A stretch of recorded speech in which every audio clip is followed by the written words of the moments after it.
Hello students, আমি উষসী চৌধুরী চলে এসেছি অপারেটিং সিস্টেমের পরের টপিক নিয়ে। এখন আমাদের টপিক হচ্ছে scheduling algorithm with mixed burst time. মানে এতক্ষণ আমরা বার্স্ট টাইম করেছিলাম শুধু সিপিইউ টাইম, কিন্তু এখানে আমরা মিক্সড বার্স্ট টাইম করব। কিরকম? একটা প্রসেস প্রথমে সিপিইউতে এক্সিকিউট হবে, কিছুক্ষণ এক্সিকিউট করার পরে সে চলে যাবে ইনপুট আউটপুট অপারেশন করতে।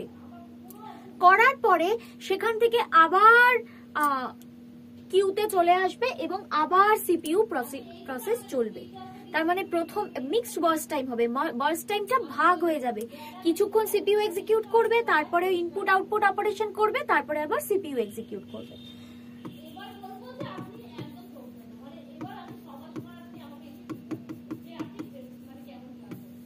এই জিনিসটা গেট নেট এইরকম ধরনের কম্পিটিটিভ এক্সামে খুব আসে। দেখে নি আমরা গ্যান্ট চার্টটা বানিয়ে ফেলি। গ্যান্ট চার্টটা কিভাবে হচ্ছে সেটা দেখলেই আমরা কিন্তু বুঝতে পারবো কিভাবে কাজটা চলছে।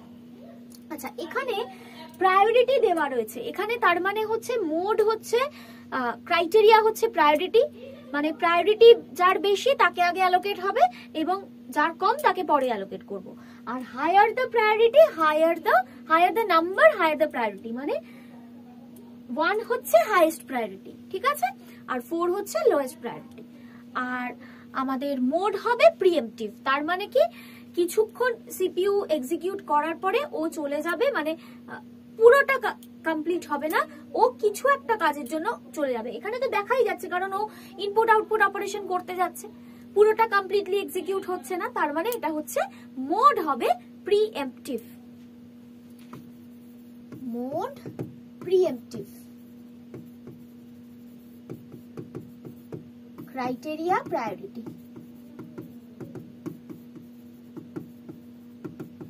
ওকে, গ্যান্ট চার্ট।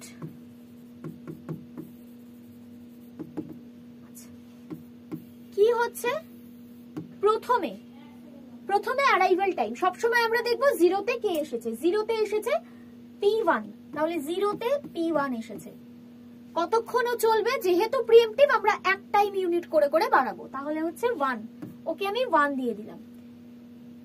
যেহেতু জিরোতে P1 এসেছে তার মানে প্রায়োরিটির আমার ইউজ হচ্ছে না, কারণ জিরোতে তো একজনই এসছে, আমার প্রায়োরিটি আমি ইউজ করতে পারছি না। তাহলে এটা হয়ে গেল 1 দিয়ে দিলাম, হয়ে গেল আমার 0, ঠিক আছে।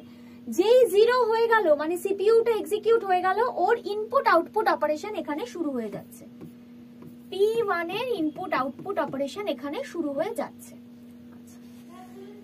এবার 1 ইউনিট টাইমে কে এসেছে? 1 ইউনিট টাইমে কেউ আসেনি, তার মানে 1 থেকে 2 কি থাকবে? সিপিইউ আইডল বসে থাকবে, ঠিক আছে।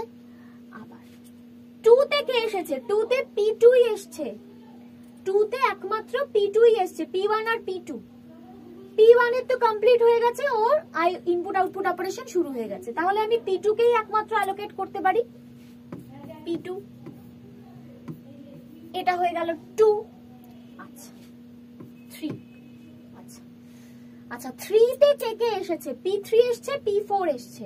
তাহলে এবার আমাকে দেখতে হবে কার প্রায়োরিটি বেশি। অবশ্যই P3 এর প্রায়োরিটি বেশি, কারণ ওর 1 আছে।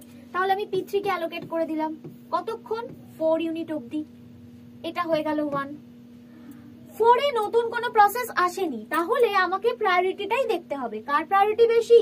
P3 এর প্রায়োরিটি বেশি, তাহলে P3 কেই আমি আবার অ্যালোকেট করব 1 ইউনিট টাইম। তাহলে এটা হয়ে গেল 0, ঠিক আছে। আচ্ছা, তাহলে এবার আমাকে দেখতে হবে P1 আর P3 এর তো ইনপুট আউটপুট। এখানে আমার একটা জিনিস হবে, সেটা হচ্ছে P3 এর ইনপুট আউটপুট অপারেশন এখানে শুরু হবে। এখানে না, এখানে লিখি P3 এর ইনপুট আউটপুট অপারেশন এখানে শুরু হবে, কারণ এখানে ও শেষ হয়েছে, ঠিক আছে। এবার আমাকে দেখতে হবে কে কে রয়েছে, P2 and P4। P2 and P4, কারণ বাকি দুজনেরই কিন্তু ইনপুট আউটপুট অপারেশন চলছে। তাহলে কার প্রায়োরিটি বেশি? P2 এর। তাহলে আমি P2 কে এখানে দিয়ে দিলাম। কতক্ষণ দিলাম? 6 অবধি। 6 অবধি দিলাম 1 ইউনিট টাইম, তার মানে হচ্ছে এখানে 1 হয়ে গেল। এবার আমি দেখি P1 এর কিন্তু 1 2 3 4 5 ইনপুট আউটপুট অপারেশন শেষ হয়ে গেছে, তাহলে এটা 0 হয়ে গেছে। তার মানে এখন কিন্তু P1 আবার কম্পিটিশনে চলে এসেছে। তাহলে এবার আমাকে দেখতে হবে কার প্রায়োরিটি বেশি, P1 P2 আর P4 এর মধ্যে কার প্রায়োরিটি বেশি। অবভিয়াসলি P1 এর প্রায়োরিটি বেশি, তাহলে P1 কে দেব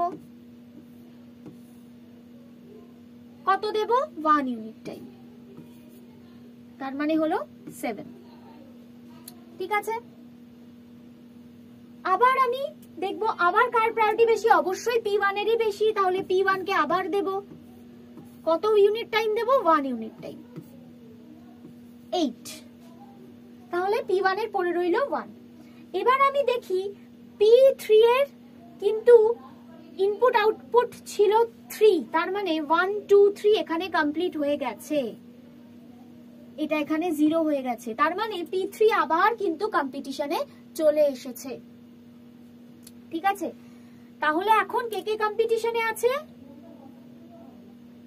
P1 P2 P3 P4, তাহলে P3 কে আগে দেব, অবশ্যই P3 কে আগে দেব, কারণ P3 এর প্রায়োরিটি বেশি।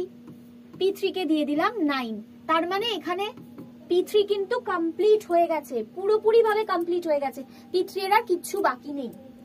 আচ্ছা, এবার তাহলে আমাকে দেখতে হবে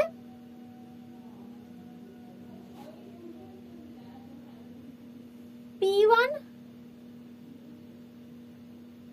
P2 P3 P4, P3 তো কমপ্লিট হয়ে গেছে, P1 P2 এন্ড P4 এর মধ্যে কার প্রায়োরিটি বেশি, কার প্রায়োরিটি বেশি, P1 এর প্রায়োরিটি বেশি, তাহলে আমি P1 কে এখানে দিয়ে দিই 10, P1 ও কমপ্লিট হয়ে গেল। ঠিক আছে, দুটো process P1 and P3 is completed, তার মানে এরপরে আমার কাজ হচ্ছে P2 এন্ড P4 এর মধ্যে, তাহলে P2 এন্ড P4 এর মধ্যে প্রায়োরিটি কার বেশি, অবশ্যই P3 এর বেশি। ঠিক আছে, তাহলে সরি P2 এর বেশি, P2, তাহলে আমি P2 কে আগে অ্যালোকেট করি, P2 এখানে 1 ছিল 0 হয়ে গেল, তার মানে এইটা হয়ে গেল, তাহলে P2 এর এখানে ইনপুট আউটপুট অপারেশন শুরু হয়ে গেছে,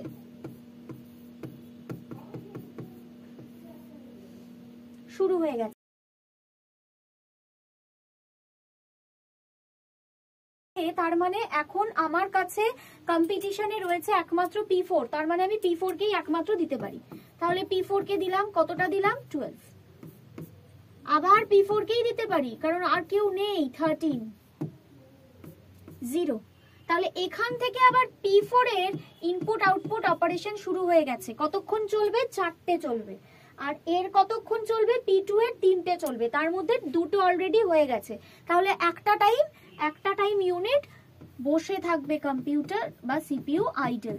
ঠিক আছে, তাহলে এটা হয়ে গেল, তার মানে P2 এর ইনপুট আউটপুট অপারেশন গিয়ে কমপ্লিট হলো এখানে 3টে টাইম ইউনিটের পর, এটা তার মানে এখানে 0 হয়ে গেল। ঠিক আছে, আচ্ছা, এবার তার মানে আমি এখানে P4 এর ইনপুট আউটপুট শুরু হয়ে গেছে। আচ্ছা, এখানে আমি তার মানে কাকে দিতে পারি, একমাত্র P2 কে দিতে পারি, কারণ P1 P4 complete, P1 P3 complete, P4 চলছে ইনপুট আউটপুট অপারেশন, তাহলে আমি P2 কে দিয়ে দিই, P2 কে কত দেব 15, 1 টাইম ইউনিট, তার মানে P2 ও কিন্তু এখানে কমপ্লিট হয়ে গেছে। আচ্ছা, তার মানে P1 P2 P3 তিনটে প্রসেস কমপ্লিট, একমাত্র বাকি আছে কে, P4 এর ইনপুট আউটপুট অপারেশন চলছে, তার ভেতরে 2 ইউনিট কমপ্লিট হয়েছে, 2 ইউনিট বাকি আছে, তাহলে এই 2 ইউনিট কি হবে, সিপিইউ আইডল বসে থাকবে 15 থেকে 17, তাহলে এখানে P4 এর ইনপুট আউটপুট অপারেশন শেষ হয়ে গেল, তার মানে এটা হয়ে গেল 0, তাহলে বাকি থাকছে একমাত্র P4 এর একটা টাইম ইউনিট, তার মানে এখানে আমি P4 কে দিয়ে দিলাম, এটা হয়ে গেল 18, ব্যাস এটা হয়ে গেল 0। তো এই হয়ে গেল আমাদের কমপ্লিট গ্যান্ট চার্ট। তাহলে এখান থেকে আমরা সবকিছু বার করতে পারি, completion time, turn around time, একটা বার করলেই সবকটা হয়ে যাবে। কমপ্লিশন টাইম কি হচ্ছে, P1 এর কমপ্লিশন টাইম হচ্ছে 10, P2 এর কমপ্লিশন টাইম হচ্ছে 15, P3 এর হচ্ছে 9, P4 এর হচ্ছে 18। Total turn around time, total turn around time কিভাবে বার করব? Completion time minus arrival time, তার মানে 10 minus 0 10, 15 minus 2 13, 9 minus 3 6, 18 minus 3 15। Waiting time, waiting time কিভাবে বার করব? Total turn around time minus burst time, burst time মানে total burst টাইমটা এখানে minus হবে, তার মানে 10 মাইনাস 5 প্লাস 3 প্লাস 1 মানে 9, মানে হচ্ছে 10 মাইনাস 9 1, 13 মাইনাস 3 3 1 মানে 7, 13 মাইনাস 7, 13 মাইনাস 7 মানে হচ্ছে 6, 6 মাইনাস 3 প্লাস 2 প্লাস 1 মানে হচ্ছে 5 6, 6 মাইনাস 6 0। আর এখানে 15 মাইনাস বার্স্ট টাইম গুলো যোগ করলে কি হচ্ছে 4 প্লাস 2 প্লাস 1, 15 মাইনাস 7 মানে হচ্ছে 8। তাহলে এই হয়ে যাচ্ছে আমার ওয়েটিং টাইম। তাহলে অ্যাভারেজ বার করতে চাইলে 4টে যোগ করে divided by number of process. আশা করি বুঝতে পেরেছি, এটা খুব ইম্পর্টেন্ট একটা জিনিস যেগুলো আমাদের কম্পিটিটিভ এক্সামের জন্য খুব ইম্পর্টেন্ট। চলে যাব আমাদের পরের টপিকে।